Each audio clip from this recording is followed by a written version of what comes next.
Hi, Vinnie. Thank you so much for having me. It's really great to be here. My name is Ari Alexander, the GM of Net Zero Cloud. Very excited to talk to you today about everything that's going on in our business. Before I get started, obviously, a quick forward-looking statement. Make sure that your investment decisions are based on the product we have generally available today. You know, we're very fortunate in our Net Zero Cloud journey to be coming from a company that's been a sustainability leader for a long time. Salesforce has been doing this really for 20 years. And what you see before you are some of the accomplishments that we're particularly proud of recently. Salesforce is 100% renewable for our operations. We're net zero emissions across our entire value chain. We give over $100 million to a dedicated climate justice fund as just one part of our overall philanthropy strategy. We reach out to our suppliers, not just informally, but via our sustainability exhibit, embedding climate action into our new contracts with all of our suppliers. So across the board, we're seeing tremendous momentum as our sustainability team continues to set the bar for what leadership looks like. When we bring this product to market, when we talk to our customers about it, we're really doing this on the shoulders of and in partnership with our ongoing sustainability leadership. Now, we've been hearing from our customers on so many topics for so long, and sustainability and the broader ESG trend is just one of the latest that we're hearing every day, that ESG is top of mind for CEOs, for boards. And you know, people mean very different things by ESG. They don't all mean the same thing. They might be talking about the health and well-being of their employees. They may be talking about engaging a younger generation of employees with a sense of purpose and meaning at work. They may be talking about their place in their own communities where their headquarters or larger offices are, or the key demographic data related to their diversity, equity, and inclusion kinds of metrics. But time after time after time, we're hearing a huge problem with data specifically focused on how companies account for their environmental impact.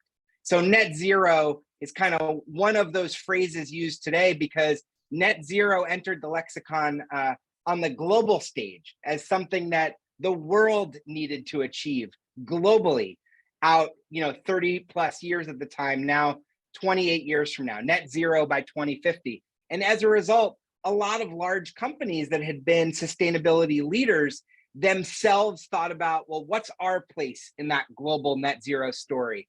And that's where we began this idea of a company becoming net zero, or of a company setting a net zero target. But you know what? In order for a CEO or a chairman of a board to talk about a net zero target, there needs to be a heck of a lot of very complicated data underneath that says, we know where we are now, we know the hard work it'll take to get there, and we have a fair degree of confidence in our plan to achieve that.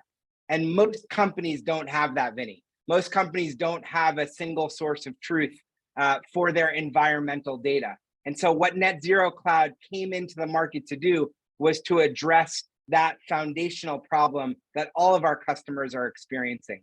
And then the final part of this is, we're moving from this kind of being a nice thing to do, something you might voluntarily talk about, into something where this is really going to be regulated. This is going to become a compliance conversation. It hasn't been for most industries. It will be for every publicly traded company in every major market quite soon, with what's coming down the pike from the SEC and the EU on this. And so our customers want to know, what do we need to do to be future-proof? What do we need to do to set ourselves up for something that hasn't historically been an enterprise grade, auditable kind of set of data, and turn that into something that looks more like our financials? And so that's really why Net Zero Cloud came into the market, why Salesforce decided to invest in this new area that's quite different than many of our other businesses in the past. Now, when we think about the product strategy for Net Zero Cloud, it rests on 6 key pillars. These are the areas that we're investing, that we're developing features and functionality to meet the needs of our customers. So I'll start on the top left. Environmental accounting is the bedrock of this whole thing, right? If you don't know where your blue dot is on the map, it's going to be hard to figure out where you're going and how long it's going to take you to get there. And again, most of our customers, even the largest customers, even industry leading customers in sustainability, don't have a great sense of exactly what this data looks like across their value chain. It's very difficult data to collect and to make sense of in one place. So our product does that for your carbon emissions data, for your energy data, but it also does that for your waste data. You don't have, yeah, go ahead. This information Salesforce doesn't have, right? You don't have the operational systems to collect this. So you're going to rely on feeders from multiple refinery stuff or EV charge points and so on. Is that the strategy? Most customers don't do this exercise yet. Those customers that do this exercise every year, there are probably about 8,000 in the world, do it on spreadsheets. And so what we're doing is we're replacing either a do nothing or a spreadsheet driven process with an enterprise platform to start to bring all this data together. You're right that most of the key data points that create your environmental footprint calculations are not currently in our CRM. And so we're the place where all that data comes together.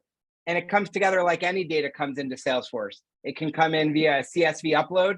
It can come in via automation. It could come in via MuleSoft connectors. It could come in via ISV extensions. All those ways that apply to every one of our products, it applies to sustainability data too. We're built on our core platform. Sure. So the second pillar of the strategy is around insights and actionability. Our customers have said, thank you for improving the process looking back at the data, making it easier and quicker to go through this kind of annual exercise that's much like doing your taxes, but for your environmental impact as a company, and turning that into something forward-looking where you can start to project into the future. You know, at current rates, what is our airplane travel going to look like? You know, when we look out 5, 6, 7, 8 years, you know, what kinds of policies might we be putting in place coming back from the pandemic into the next chapter in partnership with our finance team, our travel team, related to, you know, how much we get on airplanes versus keep up this sort of virtual meeting, right? People want to know what are the key dials they can turn that will really drive that decarbonization that they need to do. So if they see a bunch of categories, they need to have a way of thinking about and driving conversations across the enterprise with which of those decisions will drive the greatest impact. And so that's what Net Zero Cloud enables you to do with target setting, with forecasting, with what if scenario planning on Tableau. And that's really critical for our customers. The third pillar is around supply chain. Now, scope 1 and 2 emissions in carbon accounting speak are under your own operational control, but scope 3 is that broader value chain. And depending on your industry, that may be 70, 80, 90% of your carbon footprint across that value chain. And for the most part, you don't have access to the data of your suppliers. And in fact, when you start to poke around, they often don't have that data themselves. And they'd give it to you if they had it, but they don't know where to begin. And so our customers have been guiding us on this journey of how to give them more and more robust functionality to replace estimator tools with more precise data that's given directly by key strategic suppliers. So what we have in the product today enables you to take your procurement data and estimate what $1 million of spend in that category does from an environmental impact standpoint on average, so that every customer can have a quick sense of where their emissions lie and what kinds of categories. But they may want to go ahead and talk to their 50, 100, 200 top suppliers if they're a large enterprise and say, this estimation isn't good enough for what we spend with you. We'd like much more precise, much more granular data. And we've enabled that now with Experience Cloud in order for key suppliers enter that data, give you kind of a scorecard segmentation of how your suppliers are doing. And so that's been really critical for our customers as well. Now, the fourth pillar that we've just announced is our Net Zero Marketplace. And what that's really about is once you've done all this accounting and you have a good sense of what your impact is and what it's likely to be in the out years, you're very likely going to need to do some carbon offsetting in the short run because it's impossible for any large enterprise to completely decarbonize across their value chain in just the next couple of years. There's too much that's not yet solved on that front, which are dependencies companies have on parts of their value chain. And so increasingly, we think we're going to see our customers purchase more and more carbon offsets in the 2020s along the way of their deep decarbonization planning they're doing, especially in the hard to abate industries. And so that marketplace is going to enable our customers to purchase carbon credits right on the Salesforce platform and integrate directly into Net Zero Cloud as well to manage those carbon offsets in those projects. Now, the fifth pillar is around reporting. This is a critical area that our customers talk about just about more than anything else, which is how do we take that data and send it out into an alphabet soup of frameworks that are really complex and ever-changing. The questions change year to year, might be a 600-page document, then you might have to do another one where 50% of it overlaps, and it's driving our customers crazy because they want to be focused on the strategy that will drive this decarbonization and not on all these reporting idiosyncrasies. And so we're going to be building out a lot more functionality in this area to drive reporting as it evolves from something purely voluntary into something that's more driven by compliance from governmental regulation. And then the final bit, and this relates to your question earlier, Vinnie, around integration and automation, is the really important dimension of where does your data come from and how does it show up in your system more efficiently so that you can get on with the business of planning that decarbonization, not spend all your time chasing down that data.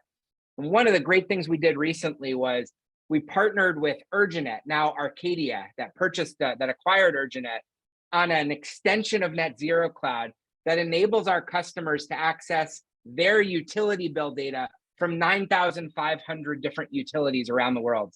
And what that does is seamlessly connect, as if you're logged in to all of your utility systems, seamlessly connect all that data right into Net Zero Cloud and drive the vast majority of the Scope 2 challenge into something that's tackled quite quickly and seamlessly right inside Net Zero Cloud. And we'll do that for more and more aspects of this data that our customers have in common, but there's nothing as common as the utility bill problem that our customers have faced so far. So those are the 6 pillars of the strategy that Net Zero Cloud and our product are based on. Now, of course, Net Zero Cloud itself is just one of many, many, many Salesforce products. And we're starting to see a really exciting development, which is our customers are saying to us, we'd like to connect all that stuff you're talking about with our CRM. We'd like to connect all the stuff you're talking about with our e-commerce play or with our marketing execution. And so time after time, we're now seeing Net Zero Cloud brought into broader multi-cloud deals where we're talking about lots of different business problems with lots of our largest customers and how Net Zero Cloud plays a part in that broader story. We know that we've only just begun here because indeed sustainability data management has only just begun as an enterprise-wide topic that people other than a very small number of experts are involved in. And that's about to dramatically change. There's no way large multinational corporations will be able to deeply decarbonize with 3 or 4 or 5 people leading the charge and everyone else along for the ride. This is going to need to start to play across the enterprise, and our positioning with the products and the trust we have with our customers in so many different areas is really going to help us link up and add on the sustainability dimension to that broader story. Now, just a couple examples of customers that we've seen really great traction with, in the past couple of months.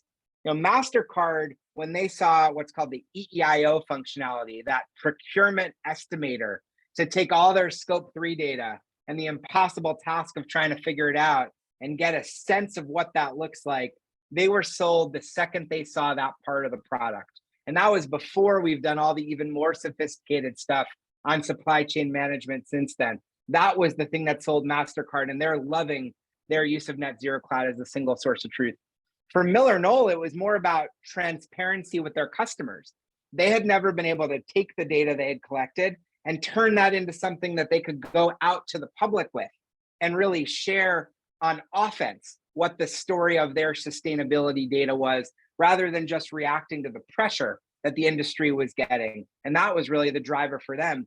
And with Crowley Maritime in the shipping industry, they aspired to be an industry leader in shipping and saw an opportunity to get there faster than some of their competitors, some of the larger outfits in their industry, and really nail sustainability data management for shipping and be able to tell that story as a differentiator in their industry. So they saw Net Zero Cloud as critical leapfrogging technology to help them with their positioning. So all of those kinds of use cases are typical of the kinds of stories we're hearing back on what our customers are using Net Zero Cloud to do.